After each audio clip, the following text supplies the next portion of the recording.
Oke, halo semua. Pada kesempatan hari ini aku mau sharing tentang salah satu tools yang cukup bermanfaat ketika kita bikin suatu desain sistem. Di sini udah aku buka websitenya, namanya storybookjs.org. Di sini ini di homepage-nya ya.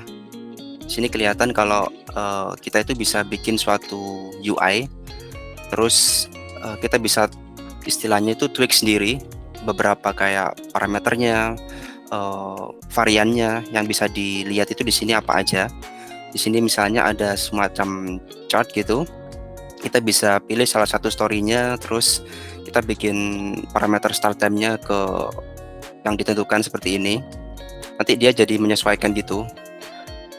Enaknya di Storybook ini sih kita nggak perlu semacam kayak nunggu aplikasinya itu full jadi gitu ya.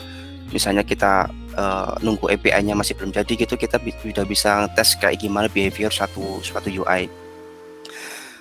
Di sini Storybook itu udah support beberapa framework yang populer, contohnya React, Vue.js, sama Angular, dan beberapa framework lainnya. Ini langsung aku coba get started aja ya.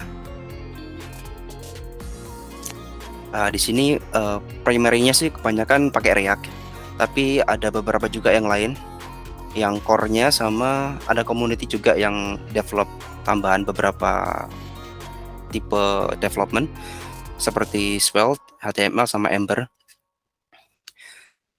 Untuk getting started sama framework ini, tools ini, kita langsung menjalankan command ini, npx storybook init.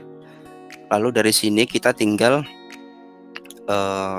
ngeran ininya, storybooknya. Nanti akan membuka localhost sendiri. Di sini aku langsung kasih contoh aja ya. Misalnya di sini aku udah bikin suatu project dummy pakai Next. Lalu di sini aku coba npm run storybook.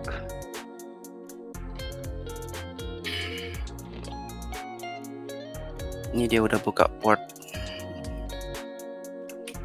6006.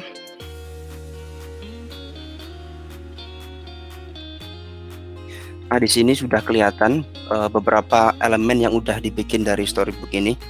Contohnya button.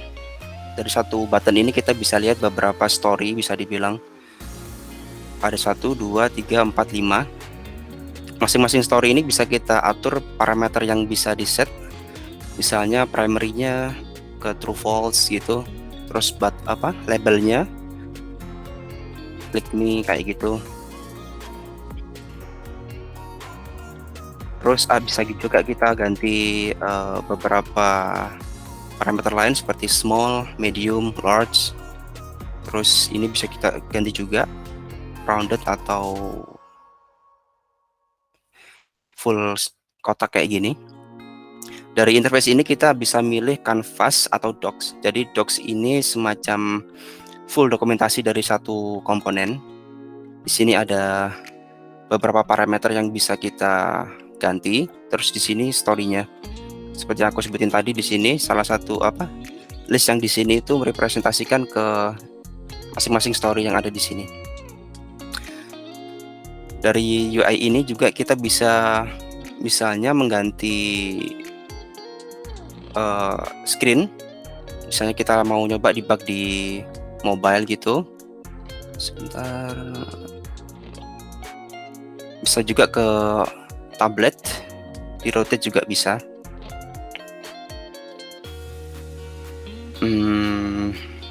Di sini aku coba langsung ini aja sih, explain soal code-nya. Jadi di project Next.js ini kita ada satu folder sendiri namanya stories, dan di sini kita bisa bikin beberapa komponen sama story-nya. Contoh di sini ada tadi ada komponen button ya. Di sini aku bikin button.tsx. Lalu di sini betul ini pakai TypeScript ya, jadi ada interface, terus ini beberapa parameter yang tadi bisa di adjust, rounded, on click, terus ya seperti komponen React pada biasanya, nanti di passing beberapa propertinya ke sini, ke elemen button. Lalu untuk supaya button ini punya beberapa stories, kita bikin satu file baru namanya button.stories. Di sini kita ambil beberapa objek dari Storybook React ini. Terus di sini kita bisa define beberapa komponen-komponennya. Misalnya komponennya button, terus archetypes-nya background color. Nah, background color ini itu sebenarnya adalah salah satu dari parameternya button, tapi di sini kita bisa define kontrolnya. Jadi di sini kan kita mau semacam kayak hex color gitu.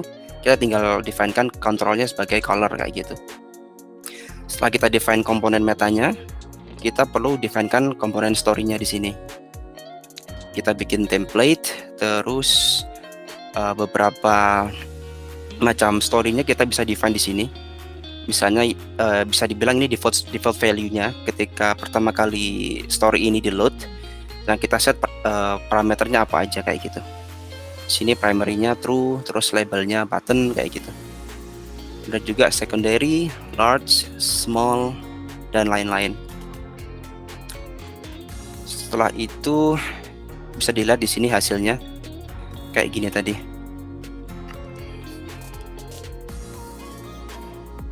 Ini seperti yang aku bilang tadi, background colornya jadi kontrolnya sebuah hex color kayak gitu.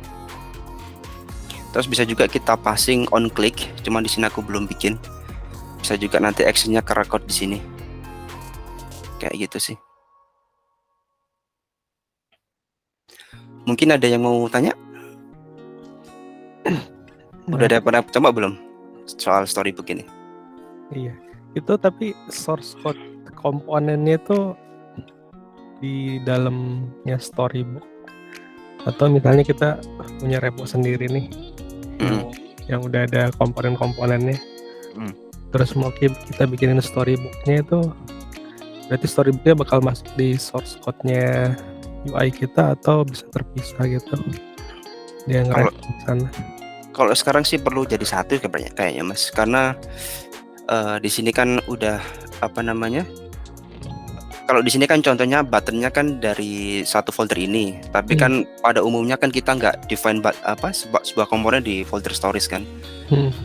Jadi ya otomatis sepertinya harus jadi satu repo sih. Terus ada folder stories sendiri gitu. Iya, kayak gitu. Sini kan langsung manggil kayak gitu sih di storiesnya ini. Jadi ya harusnya sih harus jadi satu repo sih, nggak bisa kalau terpisah ini. Kalau Angular itu gimana dia? Sama aja bukannya Mas? Sama aja. Iya. Kan dia dia kan di folder, semuanya di folder src app itu kan, app modulnya. Dia tapi paling skopnya di komponen doang kayaknya, nggak sampai ke modul gitu-gitu. Atau sepertinya sih per komponen ini, nggak bisa per modul kayak gitu sih. Modul kan sebenarnya kan cuman kayak pengelompokannya sebuah komponen aja sih kalau di Angular ya Mas. Belum sempat coba sih aku di Angular, mungkin bisa coba nanti research lebih dalam kalau kalau tertarik. Kan kita belum pernah pakai ya untuk Angular ya saat ini ya. Belum sempat ke sana. Bisa dibikin itu ya, multiple. Misalnya sudah punya nih yang React, kita mau bikin yang Angular versionnya, itu bisa di satu projectnya ini atau harus bikin lagi ya yang lain instansinya? Kalau sekarang sih per project sih Mas. Aku sih mungkin maksudnya Mas Frandi mungkin supaya bisa dipakai buat multiple framework gitu ya maksudnya ya. Iya. Itu sih aku sempat kemarin itu research, kemungkinan sih kita developnya itu bukan per satu framework ini. Jadi kita lebih cari yang general kayak web component kayak gitu sih. Jadi nanti usage-nya itu ketika web component ini kan bisa dipakai di React sama Angular. Nah, nanti kita bikin satu repo, basisnya itu web component. Terus nanti komponennya itu ketika mau dipakai baru ke ininya harus diimport kayak gitu. Di mana? Di masing-masing framework kayak React atau Angular-nya kayak gitu sih. Jadi itu bisa bisa multiple framework support, termasuk Vue.js juga semua support web component ini. misalnya ini kita sudah punya ya komponen kayak gini. Terus kita mau makainya di project kita yang beneran itu gimana? Cara ngambil komponennya? Tinggal copy paste code-nya atau gimana? Bisa juga mungkin ya, ini masih sebuah ide ya. Bisa juga kita pakai semacam child repo di dalam suatu project. Jadi misalnya kita bikin web komponen gitu ya, satu repo sendiri. Nanti itu dimasukkan ke misalnya React gitu ya. Di dalamnya tuh kita tinggal import gitu, terus penggunanya seperti biasa, tinggal import ke file yang di parent projectnya itu, tapi secara repository tetap ke manage gitu loh Mas. Jadi kita nggak perlu kayak copy paste code-nya. Itu kan akhirnya kan nggak ada versioning-nya kayak gitu. Iya. Itu sih yang kemarin aku coba, kemungkinan bisa kayak gitu caranya. Oh, ini nggak ada versionnya ya, nggak ada versioning-nya. Ada kalau misalnya tapi kalau misalnya tadi itu kan isunya kalau misalnya mau pakai satu story di multiple framework gitu kan ya. Nah itu yang menurutku sih nggak bisa, karena kalau kita udah di React, code-nya kan beda banget sama yang di Angular. Iya. Jadi ya Kayak contoh kasus ya di kita aja gitu loh Firman. Misalnya kita kan punya banyak project gitu loh, punya project yang mungkin yang satunya pakai React, satunya pakai Angular kayak gitu. Nah, sedangkan kita mau bikin company standard gitu loh. Setiap ada project harus pakai standar kita gitu. Praktisnya gimana ya kalau gitu? iya, kayak tadi sih kita coba cari yang versi paling support untuk semua framework. Di sini kan juga ada HTML juga bisa, atau mungkin pakai web komponen ini. Nanti tinggal kita develop semua di sini. Ketika di satu project lain itu kita kayak semacam bikin parent sama child repo gitu loh Mas. Jadi kayak misalnya kita di project React ada satu folder namanya library gitu misalnya. Dari satu folder library ini kita pull repo yang lain yang dari kita bikin storybook tadi, contohnya pakai HTML atau web komponen tadi. Nanti di file parentnya tadi di React itu kita tinggal import terus dipakai seperti biasanya. Jadi bisa dari sisi React-nya kita bisa langsung pakai tanpa harus copy paste. Terus dari sisi web component atau child repo-nya tadi kita masih bisa ada versioning-nya gitu loh, tanpa harus rely ke parent tadi yang harus copy paste kayak gitu. Use case yang bisa sekarang sih kayaknya kayak gitu sih. Berarti ada 2 repo gitu ya, parent itu repo sendiri, child repo sendiri. Kayak gitu. Berarti sih. nanti depend sama ini ya, apa? Local setup developernya juga kan harus ini kan. Harus sama kayak gitu. Harus sama. Kalau ditaruh di sembarang tempat gitu kan nggak connect nanti. Iya. Oh iya. Kalau paling mau rapi sih ada project komponen sendiri yang di-publish di NPM gitu, either private atau public. Di GitHub pakainya Mas ya? Sudah jadi library berarti, bukan source code-nya. Iya. Jadi UI itu kayak project sendiri gitu, ada storybook-nya di situ. Tapi kalau yang mau make nggak langsung copy source code ke masing-masing project-nya, tapi dia reference di packages config itu. Misalnya kita punya sendiri Polyrific komponen gitu UI. Jadi dia tinggal npm install ke sana, pakai itunya, pakai library-nya. Nah, kalau misalnya mau configure kayak di storybook itu, dia bisa tinggal copy yang dari source code yang di storybook tadi buat dipakai di masing-masing HTML-nya misalnya. Iya, bisa kayak gitu ya. Jadi kalau ada changes di komponennya ya naikin version. Kalau misalnya yang make nggak mau itu ya nggak usah diubah versionnya kan ya. Jadi nggak dipaksa ikut berubah itu karena udah ada versionnya itu tadi. Iya, bisa juga gitu sih. Langsung jadi gitu ya Mas ya, npm library gitu ya. Iya. Oke, mungkin aku lanjutkan bentar lagi ya. Mau jelasin soal deployment. Jadi di sini itu untuk deployment sebentar ada beberapa opsi dari storybooknya sendiri. Bisa pakai command build storybook, pakai yarn atau npm bisa. nanti dia bakal compile semacam static files. Jadi contohnya di sini aku udah sempat compile, bikin satu folder baru, storybook static. Ini nanti yang dideploy ke mungkin bisa di Vercel atau mungkin di server lain. Jadi ini semua kayak static HTML gitulah. Semuanya udah di-generate kayak gini. Tapi ada juga satu recommended option ketika mau deploy itu namanya pakai chromatic.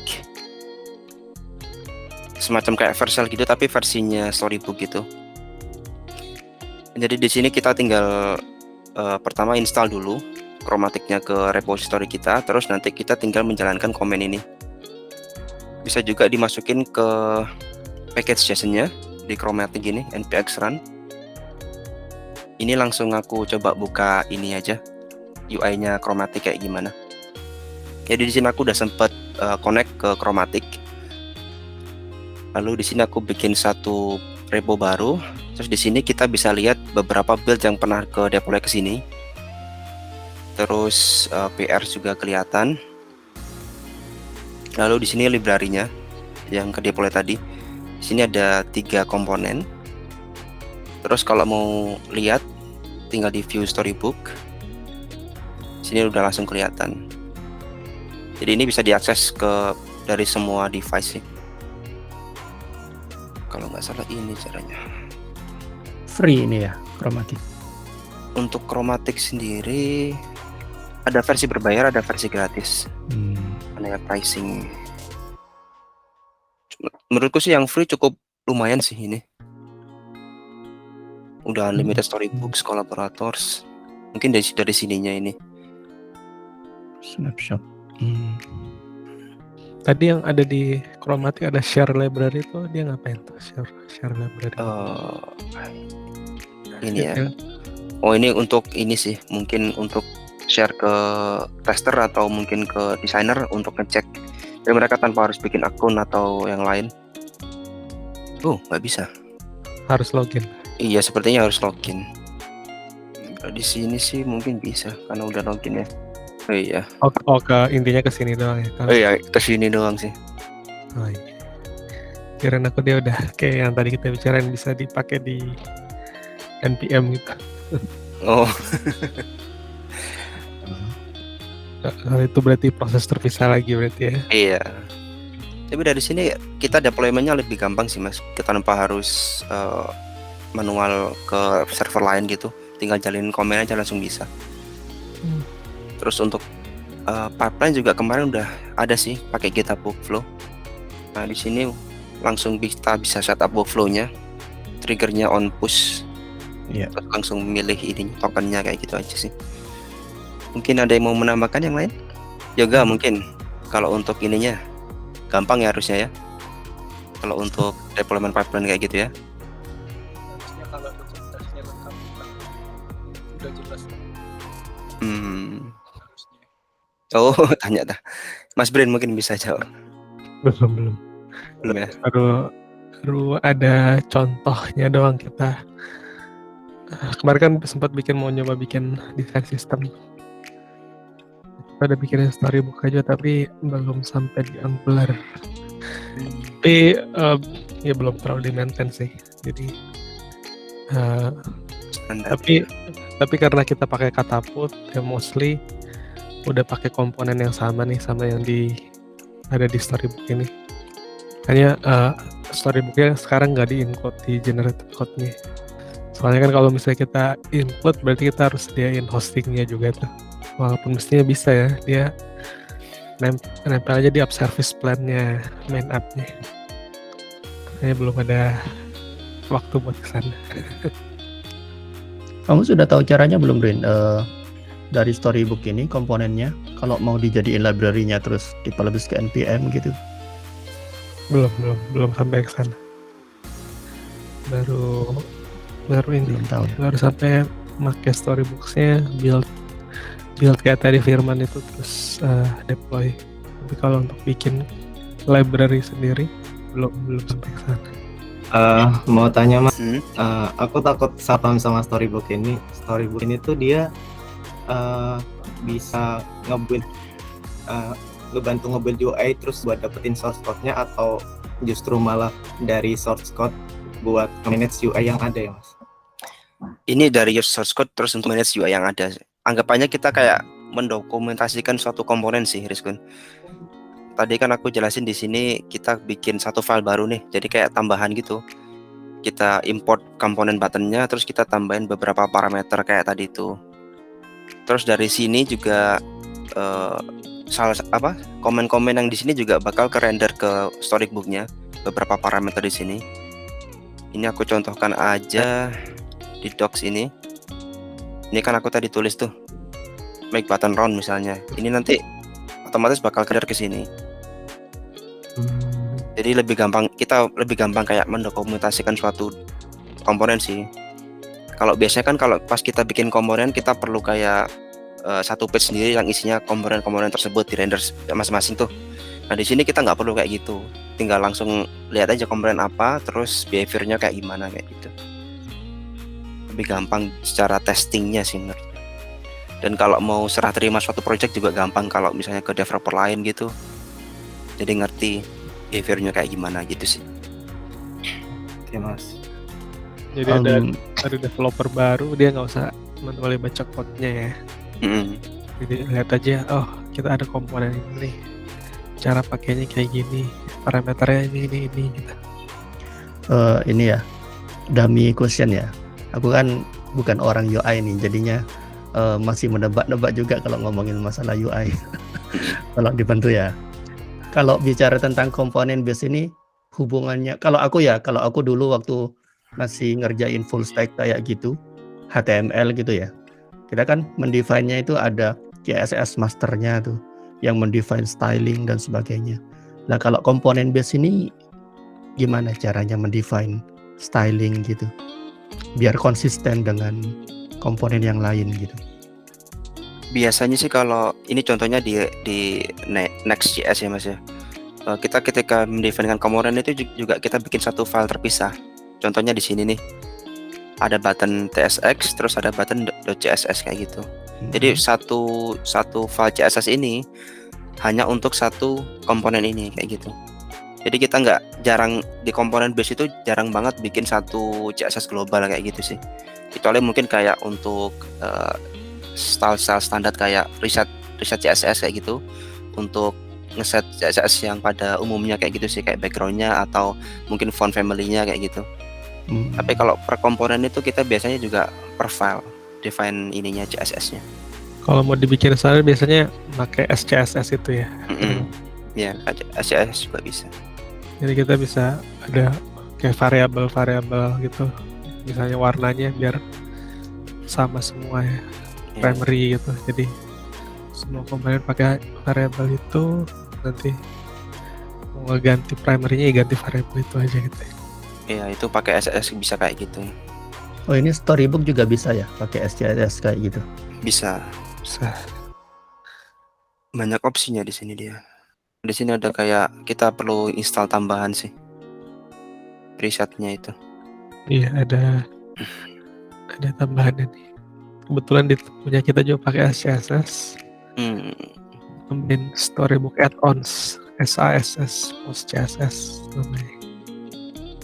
Komponen itu kan bisa dikompos lagi menjadi komponen yang lain gitu ya. Kita mau bikin komponen yang di dalamnya itu misalnya ada button, ada teks, tapi nanti di grup jadi satu komponen gitu ya. Itu kan bisa kan ya? Bisa kayak gitu. Nanti kalau misalnya itu mau bikin kayak gitu di storybook, berarti tinggal reference aja ke komponen yang sudah ada gitu, atau gimana? Nggak perlu bikin lagi maksudku. Di sini ada contohnya sih. Contohnya kita mau ambil button sama beberapa elemen lain. Contohnya kita di page. Jadi semacam kayak di header inilah, mana ya header. Di sini kan kita juga manggil beberapa button tuh, elemen komponen button gitu. Jadi konsepnya sama kayak ini sih, beberapa framework lain sih. Di storage-nya kita tinggal attach ininya. Kayak gimana behaviornya. Tinggal import aja ya. Iya, tinggal import kayak gini Mas. Oke, ada yang mau ditambahkan lagi teman-teman? Dari aku cukup. Aku juga cukup sih. Mudah-mudahan ada waktu ya buat lanjutin ini. Ya, next lah Iya. Mas.